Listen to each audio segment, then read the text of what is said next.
Hello everyone, welcome back to hobbies of Shubha channel. ಇವತ್ತಿನ ಒಂದು ವಿಡಿಯೋದಲ್ಲಿ ಸಿಂಪಲ್ ಆಗಿ ವರಮಹಾಲಕ್ಷ್ಮಿ ಕಳಸಕ್ಕೆ ಸೀರೆನ ಯಾವ ರೀತಿ ಉಡಿಸೋದು ಅಂತ ಶೇರ್ ಮಾಡ್ತಾ ಇದ್ದೀನಿ. ಮೊದಲಿಗೆ ನಾನು ಇಲ್ಲಿ ಕಂಪ್ಲೀಟ್ ಆಗಿ ಸೀರೆನ ಓಪನ್ ಮಾಡಿಕೊಂಡು ಸೀರೆಯ ಅಂಚಿನಿಂದ ನಾನು ಇವಾಗ ನೆರಿಗೆಗಳನ್ನ ಮಾಡ್ಕೊಳ್ತಾ ಇದ್ದೀನಿ. ನೆರಿಗೆಗಳನ್ನ ಒಂದೇ ಸಲ ಮಾಡ್ಲಿಕ್ಕೆ ಆಗ್ಲಿಲ್ಲ ಅಂತ ಹೇಳಿದ್ರೆ ಒಂದು 7 ರಿಂದ 8 ನೆರಿಗೆಗಳಾದ ತಕ್ಷಣ ಅಲ್ಲಲ್ಲಿ ಕ್ಲಿಪ್ಸ್ಗಳನ್ನ ಹಾಕೊಳ್ತಾ ನೀವು ನೆರಿಗೆಗಳನ್ನ ಮಾಡ್ಕೋಬಹುದು. ನಾನಿಲ್ಲಿ ಒಂದೇ ಸಲ ಎಲ್ಲಾ ನೆರಿಗೆಗಳನ್ನು ಮಾಡ್ಕೊಂಡಿದ್ದೀನಿ. ಹಾಗೇನೆ ಫ್ರೆಂಡ್ಸ್, ನಾನು ಸೆರ್ಗನ್ ಭಾಗ ಏನಿದೆ ಆ ಕಡೆ 1.5 ಮಾರ ಆಗೋಷ್ಟು ಬಿಟ್ಟು ಉಳಿದಿರುವಂತಹ ಸೀರೆನ ಇದೇ ರೀತಿ ನೆರಿಗೆಗಳನ್ನ ಮಾಡ್ಕೊಂಡಿದ್ದೀನಿ. ನೋಡಿ, ಈ ರೀತಿ ನೆರಿಗೆಗಳನ್ನ ಮಾಡ್ಕೊಂಡಿದ್ದಾದ್ಮೇಲೆ ಎಲ್ಲಾ ನೆರಿಗೆಗಳು ಕೂಡ ಈಕ್ವಲ್ ಆಗಿರ್ಬೇಕು. ಆ ರೀತಿ ನೆರಿಗೆಗಳನ್ನ ಮಾಡ್ಕೊಳ್ಳಿ, ಅವಾಗ ಅಲಂಕಾರ ತುಂಬಾನೇ ಚೆನ್ನಾಗಿರುತ್ತೆ.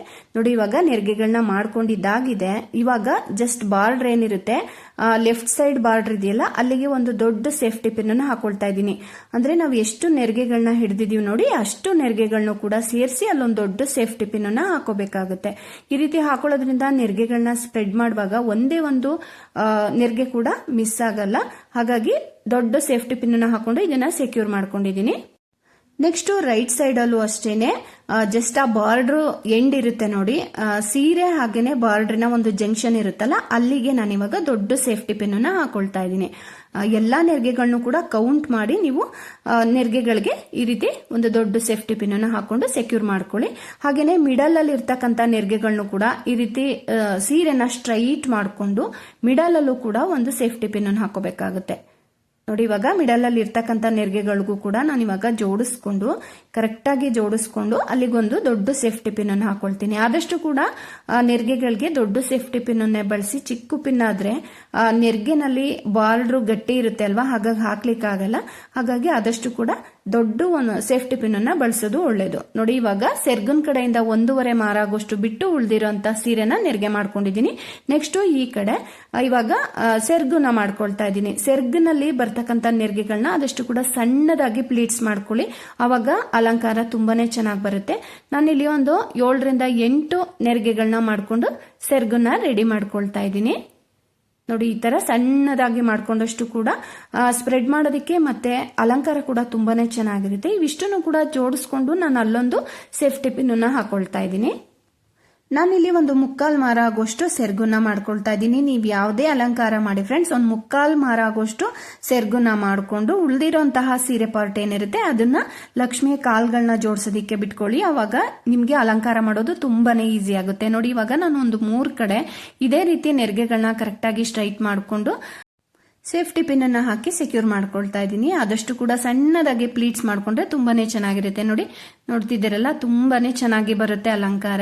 ಉಳಿದಿರುವಂತ ಸೀರೆ ಪಾರ್ಟ್ ಏನಿದೆ ಅದನ್ನ ಕಾಲ್ಗಳನ್ನ ಜೋಡಿಸೋದಿಕ್ಕೆ ಬಿಟ್ಟಿದ್ದೀನಿ. ನೋಡ್ತಿದ್ದೀರಲ್ಲ, ಕರೆಕ್ಟ್ ಆಗಿ ಒಂದು 3/4 ಮಾರ ಆಗೋಷ್ಟು ಸೆರ್ಗುನ ಮಾಡ್ಕೊಂಡಿದ್ದೀನಿ. ನೋಡಿ, ಇಷ್ಟು ಮಾಡ್ಕೊಂಡ್ರೆ ಸಾಕಾಗುತ್ತೆ. ಇವಾಗ ಸೆರ್ಗು ಹಾಗೇನೆ ನೆರಿಗೆ ಎರಡೂ ಕೂಡ ರೆಡಿ ಇದೆ. ನೆಕ್ಸ್ಟ್ ಈ ಕಡೆ ಬ್ಲೌಸ್ ಪೀಸ್ ನ ಓಪನ್ ಮಾಡ್ಕೊಂಡು 4 ಫೋಲ್ಡಿಂಗ್ ಮಾಡ್ಕೊಳ್ತಾ ಇದ್ದೀನಿ. ಆದಷ್ಟು ಕೂಡ ಎರಡೂ ಸೈಡ್ ಬಾರ್ಡರ್ ಇರ್ತಕ್ಕಂಥ ಸೀರೆನ ಸೆಲೆಕ್ಟ್ ಮಾಡ್ಕೊಂಡ್ರೆ ಉಡ್ಸೋದು ಹಾಗೇನೆ ಅಲಂಕಾರ ಎರಡೂ ಕೂಡ ಚೆನ್ನಾಗಿ ಬರುತ್ತೆ. ನೋಡಿ, ಇವಾಗ 4 ಫೋಲ್ಡಿಂಗ್ ಆದ್ಮೇಲೆ ಲಕ್ಷ್ಮಿಯ ಕೈಗಳನ್ನ ನಾನು ಅದಕ್ಕೆ ಜೋಡಿಸ್ಕೊಳ್ತಾ ಇದ್ದೀನಿ. ಬ್ಲೌಸ್ ಪೀಸ್ ನಲ್ಲಿ ಯಾವ ಕಡೆ ಕ್ಲೋಸ್ ಇರುತ್ತೆ ನೋಡಿ, ಆ ಪಾರ್ಟ್ ಕಡೆ ಲಕ್ಷ್ಮಿಯ ಕೈಯನ್ನ ಇಟ್ಟು, ಓಪನ್ ಇರುತ್ತೆ ನೋಡಿ ಬ್ಲೌಸ್ ಪೀಸ್ ನ ಓಪನ್ ಇರ್ತಕ್ಕಂತಹ ಪಾರ್ಟ್ ನ ಟೈಟ್ ಆಗಿ ತಂದು ಲಕ್ಷ್ಮಿಯ ಕೈಗಳಿಗೆ ಜೋಡಿಸ್ಕೊಂಡು ಸೈಡ್ ಅಲ್ಲಿ ಒಂದು 3 ಕಡೆ ಸೇಫ್ಟಿ ಪಿನ್ ಅನ್ನ ಅಥವಾ ಗುಂಡ್ ಪಿನ್ ಅನ್ನ ಹಾಕೊಂಡು ಈ ತರ ಸೆಕ್ಯೂರ್ ಮಾಡ್ಕೋಬೇಕಾಗುತ್ತೆ. ಸೇಫ್ಟಿ ಪಿನ್ ಅನ್ನು ಹಾಕ್ಲಿಕ್ಕೆ ಆಗಲ್ಲ, ಗುಂಡ್ ಪಿನ್ ಅನ್ನೇ ಹಾಕ್ಬೇಕು. ಒಂದು 3 ಕಡೆ ಗುಂಡ್ ಪಿನ್ ಅನ್ನ ಹಾಕೊಂಡು ಈ ತರ ಟೈಟ್ ಆಗಿ ನೀವು ಜೋಡಿಸ್ಕೋಬೇಕಾಗುತ್ತೆ. ನೆಕ್ಸ್ಟ್ ಇನ್ನೊಂದು ಕೈಯನ್ನು ಕೂಡ ನಾನು ಅದೇ ಒಂದು ವಿಧಾನದಲ್ಲಿ ಜೋಡಿಸ್ಕೊಳ್ತಾ ಇದ್ದೀನಿ. ನೋಡ್ತಿದ್ದೀರಲ್ಲ ನೀವಿಲ್ಲಿ, ನಾನು ಯಾವ ಕಡೆ ಕ್ಲೋಸ್ ಆಗಿದೆ ಆ ಪಾರ್ಟ್ ಕಡೆಗೆ ಓಪನ್ ಆಗಿರುವಂತಹ ಬ್ಲೌಸ್ ಪೀಸ್ ನ ಪಾರ್ಟ್ ಅನ್ನ ತಂದು ಟೈಟ್ ಆಗಿ ಹಿಡಿದು ಸೈಡ್ ಅಲ್ಲಿ 3 ಗುಂಡ್ ಪಿನ್ಗಳನ್ನ ಹಾಕೊಳ್ತಾ ಇದ್ದೀನಿ. ಈ ರೀತಿ ಟೈಟ್ ಆಗಿ ಹಾಕೊಳ್ಳೋದ್ರಿಂದ ನೋಡಿ ಎಷ್ಟು ಲುಕ್ ಆಗಿ ಕಾಣಿಸುತ್ತೆ ಅಂತ. ನೆಕ್ಸ್ಟ್ ಈ ಕಡೆ ಒಂದು ಟೇಬಲ್ ಮೇಲೆ ಒಂದು ಚಿಕ್ಕ ಪೀಠ, ಅಂದ್ರೆ ಅಗಲವಾಗಿರುವಂತಹ ಪೀಠನ ಇಟ್ಕೊಂಡು ಅದ್ರ ಮೇಲೆ ಒಂದು ಬೇಸನ್ನ ಇಟ್ಕೊಂಡಿದ್ದೀನಿ.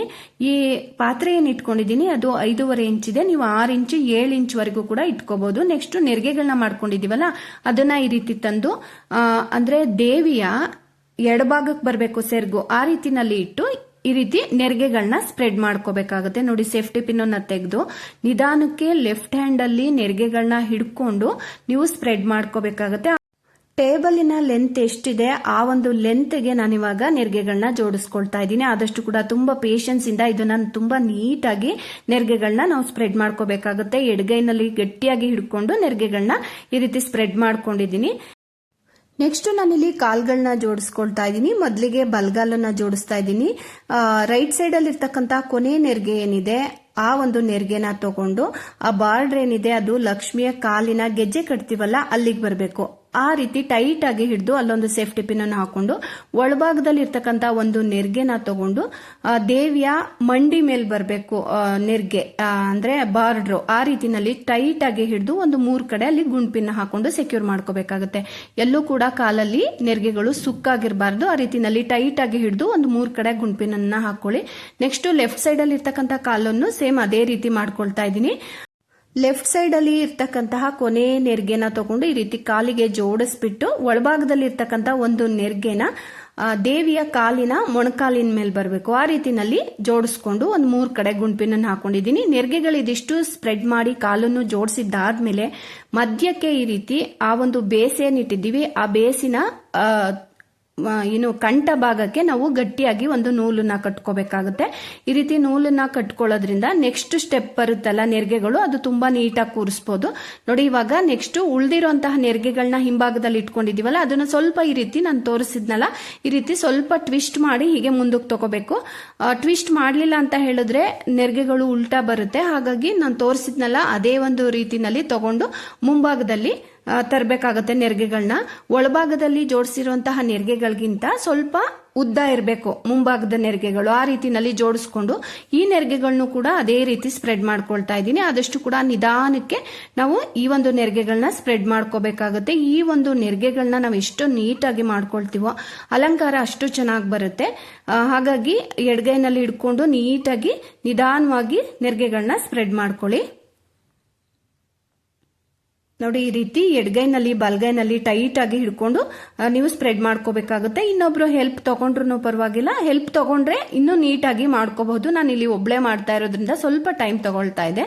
ನೋಡಿ ಈ ರೀತಿ ಕರೆಕ್ಟ್ ಆಗಿ ಒಂದೇ ಒಂದು ನೆರಿಗೆ ಕೂಡ ಮಿಸ್ ಆಗಬಾರ್ದು. ಆ ರೀತಿ ಎಲ್ಲವನ್ನು ಕೂಡ ಸುತ್ತಲೂ ಆ ಟೇಬಲಿನ ಲೆಂತ್ ಏನಿದೆ ಆ ಲೆಂತ್ಗೆ ಜೋಡಿಸ್ಕೊಂಡಿದ್ದೀನಿ. ಮತ್ತೆ ನಾನಿವಾಗ ಆ ಒಂದು ಪಾತ್ರೆಯ ಕಂಠ ಭಾಗಕ್ಕೆ ಮತ್ತೊಂದು ಗಟ್ಟಿಯಾಗಿರುವಂತಹ ನೂಲನ್ನ ಅಥವಾ ಹಸಿ ನೂಲನ್ನ ಕಟ್ಕೋಬೇಕಾಗುತ್ತೆ. ಈ ರೀತಿ ಕಟ್ಕೊಳ್ಳೋದ್ರಿಂದ ನೆರಿಗೆ ತುಂಬಾನೇ ಸ್ಟಿಫ್ ಆಗಿ ಕೂತ್ಕೊಳ್ತವೆ ಮತ್ತೆ ಚೆನ್ನಾಗೂ ಬರುತ್ತೆ ಅಲಂಕಾರ. ಹಾಗೇನೆ ಕಾಲಿಗೆ ಜೋಡಿಸಿರುವಂತಹ ನೆರಿಗೆನಲ್ಲಿ ಏನಾದ್ರೂ ಸುಕ್ಕಾಗಿದ್ರೆ ಅಲ್ಲಲ್ಲಿ ಒಂದೊಂದು ಗುಂಡ್ಪಿನ್ಗಳನ್ನ ಹಾಕೊಂಡು ಸೆಕ್ಯೂರ್ ಮಾಡ್ಕೊಳ್ಳಿ. ಎಲ್ಲೂ ಕೂಡ ಸುಕ್ಕಿರಬಾರ್ದು, ಆ ರೀತಿ ಜೋಡಿಸ್ಕೋಬೇಕಾಗುತ್ತೆ. ನೆಕ್ಸ್ಟ್ ನಾನಿಲ್ಲಿ ಕಾಲ್ಗಳನ್ನ ಈ ರೀತಿ ಜೋಡಿಸ್ತಾ ಇದ್ದೀನಿ. ಕಾಲ್ಗಳು ಸ್ವಲ್ಪ ಹೈಟ್ ಆಗಿ ಬರಬೇಕು ಅಂತ ಹೇಳ್ಬಿಟ್ಟು ನಾನು ಅಲ್ಲೊಂದು ಬ್ಲೌಸ್ ಪೀಸನ್ನ ರೋಲ್ ಮಾಡಿಬಿಟ್ಟು ಎರಡೂ ಸೈಡು ಕೂಡ ಸೇರಿಸ್ಕೊಂಡಿದ್ದೀನಿ. ಅವಾಗ ಕಾಲ್ಗಳು ಕರೆಕ್ಟ್ ಆಗಿ ಕೂರುತ್ತೆ. ನೆಕ್ಸ್ಟ್ ನಾನಿಲ್ಲಿ ಆ ಒಂದು ಬೇಸ್ ಏನಿದೆ ಅದ್ರ ಮೇಲೆ ಒಂದು ತಾಮ್ರದ ಬಿಂದಿಗೆಯನ್ನ ಇಟ್ಕೊಂಡಿದ್ದೀನಿ. ಬಿಂದಿಗೆಗೆ ಗಟ್ಟಿಯಾಗಿ ಒಂದು ಸ್ಟಿಕ್ ಅನ್ನ ಕಟ್ಕೊಂಡಿದ್ದೀನಿ. ಇವಾಗ ಇದಕ್ಕೆ ಕೈಗಳನ್ನ ಜೋಡಿಸ್ಕೊಳ್ಳೋಣ. ಈ ತರ ಕೈಗಳನ್ನ ಜೋಡಿಸ್ಕೊಂಡಿದ್ದಾದ್ಮೇಲೆ ಆ ಕೈಗಳು ಗಟ್ಟಿಯಾಗಿ ಕೂರ್ಲಿ ಅಂತ ಹೇಳ್ಬಿಟ್ಟು ಎರಡೂ ಸೈಡ್ ಅಲ್ಲೂ ಕೂಡ ನಾನು ದೊಡ್ಡ ಸೇಫ್ಟಿ ಪಿನ್ ಅನ್ನು ಹಾಕೊಂಡು ಅದನ್ನ ಸೆಕ್ಯೂರ್ ಮಾಡ್ಕೊಳ್ತಾ ಇದ್ದೀನಿ. ನೋಡಿ ಇದಿಷ್ಟು ಆದ್ಮೇಲೆ ಮಧ್ಯಭಾಗದಲ್ಲಿ ಇರ್ತಕ್ಕಂತಹ ಕ್ಲಾತ್ ಏನಿದೆ ಅದನ್ನ ಕಂಪ್ಲೀಟ್ ಆಗಿ ಆ ಒಂದು ಬಿಂದಿಗೆನ ಆ ಒಂದು ಕ್ಲಾತ್ ಇಂದ ಕವರ್ ಮಾಡಿಕೊಂಡು ಹಿಂದೆ ಒಂದು ರ್ಯಾಂಡಮ್ ಆಗಿ ಒಂದು ಸೇಫ್ಟಿ ಪಿನ್ ಅನ್ನು ಹಾಕೋಬೇಕಾಗುತ್ತೆ. ಇದು ದಪ್ಪ ಬಿಂದಿಗೆ ಆಗಿರೋದ್ರಿಂದ ಒಂದೇ ಒಂದು ಸೇಫ್ಟಿ ಪಿನ್ ಅನ್ನು ಹಾಕೊಂಡಿದ್ದೀನಿ. ಕಂಪ್ಲೀಟ್ ಆಗಿ ಅದು ಕವರ್ ಆಗಿದೆ. ನೆಕ್ಸ್ಟ್ ನಾವಿವಾಗ ಸೆರ್ಗನ್ನ ಜೋಡಿಸ್ಕೊಳ್ಳೋಣ. ಸೆರ್ಗನ್ನ ಬಲಭಾಗದಿಂದ ತಗೊಂಡ್ ಬಂದು ಎಡಭಾಗದ ಭುಜಕ್ಕೆ ನಾವ್ ಯಾವ ರೀತಿನಲ್ಲಿ ಯೂಶಲಿ ಹಾಕೊಳ್ತೀವಿ ಅದೇ ರೀತಿ ತಗೊಬಂದು ಈ ರೀತಿ ನೆರಿಗೆಗಳನ್ನ ಸ್ಪ್ರೆಡ್ ಮಾಡ್ಕೊಳ್ಳೋದು. ಮುಂಭಾಗದಲ್ಲಿ ನಾವ್ ಯಾವ ರೀತಿನಲ್ಲಿ ನೆರಿಗೆಗಳನ್ನ ಸ್ವಲ್ಪ ಸ್ಪ್ರೆಡ್ ಮಾಡಿಕೊಂಡು ಪಿನ್ ಮಾಡ್ಕೊಳ್ತೀವಿ ಅದೇ ರೀತಿನಲ್ಲಿ ಬರುತ್ತೆ. ನಾನಿಲ್ಲಿ ಸಣ್ಣದಾಗಿ ಪ್ಲೀಟ್ಸ್ ಮಾಡಿರೋದ್ರಿಂದ ಇನ್ನೂ ತುಂಬಾನೇ ಲುಕ್ ಆಗಿ ಬರುತ್ತೆ. ನೋಡಿ ಆದಷ್ಟು ಕೂಡ ಸ್ವಲ್ಪ ಪೇಷನ್ಸ್ ಇಂದ ಅವುಗಳನ್ನ ಸ್ಪ್ರೆಡ್ ಮಾಡ್ಕೋಬೇಕಾಗುತ್ತೆ ಅಷ್ಟೇನೆ. ನೋಡಿ ಎಷ್ಟು ನೆರಿಗೆಗಳು ಬಂದಿದೆ, ಒಂದು 7 ರಿಂದ 8 ನೆರಿಗೆಗಳು ಬಂದಿದೆ. ಅದೆಷ್ಟನ್ನು ಕೂಡ ಸ್ಪ್ರೆಡ್ ಮಾಡಿಕೊಂಡು ಮಧ್ಯದಲ್ಲಿ ನಾನಿವಾಗ ಒಂದು ಟೈಟ್ ಆಗಿ ದಾರವನ್ನ ಕಟ್ಕೊಳ್ತಾ ಇದ್ದೀನಿ. ಸೊಂಟದ ಡಾಬ್ ಹಾಕ್ಲಿಕ್ಕೆ ಈಸಿ ಆಗುತ್ತೆ ಮತ್ತೆ ಸೊಂಟ ಕೂಡ ಸಣ್ಣದಾಗಿ ಕಾಣಿಸುತ್ತೆ ಈ ರೀತಿ ಮಾಡೋದ್ರಿಂದ. ನೋಡಿ ಇವಾಗ ಡಾಬು ಕೂಡ ಹಾಕಿದ್ದಾಗಿದೆ. ಇದಿಷ್ಟು ಅಲಂಕಾರ ಆದ್ಮೇಲೆ ನೀವು ಇಲ್ಲಿ ನೋಡ್ತಿದ್ದೀರಲ್ಲ, ನೋಡಿ ಎಲ್ಲೇ ಒಂದೇ ಒಂದು ನೆರಿಗೆ ಕೂಡ ಮಿಸ್ ಆಗಿಲ್ಲ, ಅಷ್ಟು ನೀಟಾಗಿ ಬಂದಿದೆ ಅಂತಾನೆ ಹೇಳ್ಬೋದು. ನೋಡಿ ನೆರಿಗೆಗಳು ಅಷ್ಟೇನೆ, ಸೆರ್ಗುನು ಅಷ್ಟೇನೆ. ಹಾಗೇನೆ ಸೆರ್ಗನ್ನ ಈ ಬಲಭಾಗದ ತೊಡೆ ಮೇಲೆ ತಂದು ಅಲ್ಲೊಂದು ಸೇಫ್ಟಿ ಪಿನ್ ಅನ್ನ ಹಾಕೊಂಡಿದ್ದೀನಿ. ಅಥವಾ ನೀವು ಎಡಭಾಗದ ಕೈಗೆ ಕೂಡ ಸುತ್ತಬಹುದು. ನೀವು ಯಾವ ಅಲಂಕಾರ ಬೇಕಾದ್ರೂ ಮಾಡಬಹುದು. ನೆಕ್ಸ್ಟ್ ಕಂಠ ಭಾಗಕ್ಕೆ ಒಂದು ನೆಕ್ಲೆಸ್ ಅನ್ನ ಹಾಕೊಳ್ತಾ ಇದ್ದೀನಿ. ನಿಮ್ಮಲ್ಲಿ ಯಾವುದು ಲಭ್ಯ ಇರುತ್ತೆ ಆ ಒಂದು ಅಲಂಕಾರಿಕ ವಸ್ತುಗಳಿಂದ ನೀವು ಲಕ್ಷ್ಮಿಯನ್ನ ಅಲಂಕರಿಸಬಹುದು. ಲಕ್ಷ್ಮಿ ಅಲಂಕಾರ ಪ್ರಿಯ, ನೀವು ಎಷ್ಟು ಅಲಂಕಾರ ಮಾಡಿದ್ರು ಲಕ್ಷ್ಮಿಗೆ ಕಡಿಮೆ ಅಂತಾನೆ ಅನ್ಸುತ್ತೆ. ನಾನು ಎಷ್ಟು ಮಾಡಿದ್ರು ಇನ್ನೂ ಅಲಂಕಾರ ಬೇಕಂತಾನೆ ಅನ್ನಿಸ್ತಾ ಇದೆ.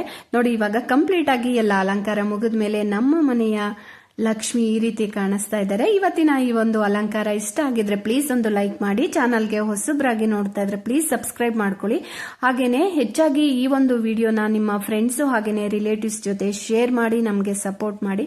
ಹಾಗೇನೆ ಹೇಗೆ ಬಂದಿದೆ ಅಂತ ದಯವಿಟ್ಟು ಕಮೆಂಟ್ ಮೂಲಕ ನನಗೆ ತಿಳಿಸಿ. Thank you so much for watching.